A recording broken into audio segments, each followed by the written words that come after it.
12 জন খলিফা ওনারা খেলাফত মোবারক পরিচালনা করবেন। দুনিয়ার জমিনে কখনই হাকিকি ইনসাফ প্রতিষ্ঠা করা সম্ভব নয়।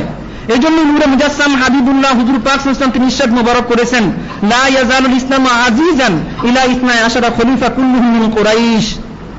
জাবির সাদাফি রাদিয়াল্লাহু জাবির ইবনে সামুরা রাদিয়াল্লাহু তিনি হুজুর পাক সাল্লাল্লাহু আলাইহি ওয়াসাল্লাম থেকে বর্ণনা করেছেন, নূরে মুজাসসাম হাবিবুল্লাহ হুজুর পাক সাল্লাল্লাহু আলাইহি ওয়াসাল্লাম তিনি ইরশাদ মোবারক করেছেন যে ইসলাম শক্তিশালী থাকবে ততদিন পর্যন্ত যতদিন পর্যন্ত 12 জন মহান খলিফা আলাইহিস সালাম ওনারা দুনিয়ার জমিনে আগমন করবেন।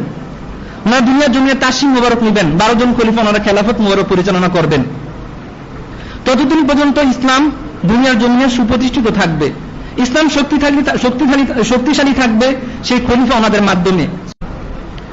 এটা বুখারী, মুসলিম, আবু দাউদ, তিরমিজি, মুসনাদে আহমদ, মুসনাদে বাজ্জার, এক কথায় পৃথিবীর ইতিহাসে যত কিতাব আছে হাদিস শরীফের প্রায় সমস্ত কিতাবে হাদিস শরীফখানা আছে।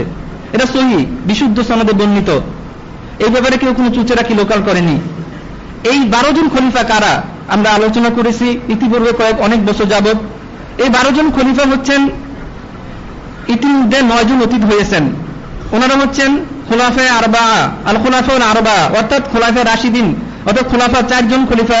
হযরত সিদ্দিক আকবর আলাইহিস সালাম তিনি, ফারুক আজম আলাইহিস সালাম তিনি, হযরত যুলনুরাইন আলাইহিস সালাম তিনি এবং কারামাল্লাহু ওয়াজহু আলাইহিস সালাম তিনি, হযরত ইমামুস সানি মিন আহলে বাইত রাসূলুল্লাহ সাল্লাল্লাহু আলাইহি ওয়াসাল্লাম তিনি, হযরত মুআবিয়া রাদিয়াল্লাহু আনহু তিনি, আব্দুল্লাহ ইবনে জুবাইর রাদিয়াল্লাহু আনহু তিনি এবং উমর ইবনে আব্দুল আজিজ রাহমাতুল্লাহ আলাইহি তিনি। এটা ছিল 101 হিজরি পর্যন্ত।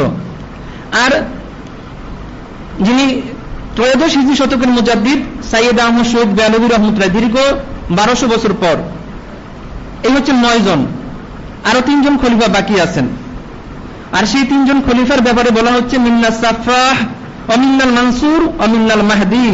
নূরে মুজাসসাম হাবিবুল্লাহ হুজুর পাক সাল্লাল্লাহু আলাইহি ওয়াসাল্লাম তিনি হাদিস শরীফে ইরশাদ মোবারক করেছেন যে আমাদের আহলুল বাইত শরীফ ওনাদের মধ্য থেকে আস-সাফা আলাইহিস সালাম, হযরত মানসুর আলাইহিস সালাম এবং মাহদি আলাইহিস সালাম 3 জন খলিফা হবেন। 9 জন খলিফা অতীত হয়েছেন। সাইয়্যিদ আহমদ শহীদ বেলালভী রাহমাতুল্লাহ তিনি 9ম খলিফা, আর মাহদি আলাইহিস সালাম তিনি সবার শেষে আসবেন। এটা সকলের জানা রয়েছে। তাহলে আরো 2 জন খলিফা বাকি রয়েছে। যেহেতু আমরা ইতিপূর্বে বিগত প্রায় 8-9 বছর যাবত আমরা এই বিষয়টি নিয়ে আলোচনা করেছি, আমরা অনেক দলিল পেশ করেছি এবং এই ব্যাপারে 2টি কিতাব আস-সাফা খলিফাতুল্লাহ আস-সাফা আলাইহিস সালাম নামে 2টা কিতাব প্রকাশিত হয়েছে। এখানে বিস্তারিত আলোচনা করা হয়েছে এবং মাসিক আল বায়ানা শরীফে ধারাবাহিকভাবে সেই বিষয়টা এসেছে। এখানে আর বলার অপেক্ষা রাখে না। সেই 2 জন মহান খলিফা হচ্ছেন 10ম খলিফা, যিনি আমাদের পানের আকা মামদুদ মুর্শিদ কেবলা আস-সাফা আলাইহিস সালাম, এবং 11তম খলিফা হচ্ছেন খলিফাতুল ইমাম আল মানসুর আলাইহিস সালাম তিনি।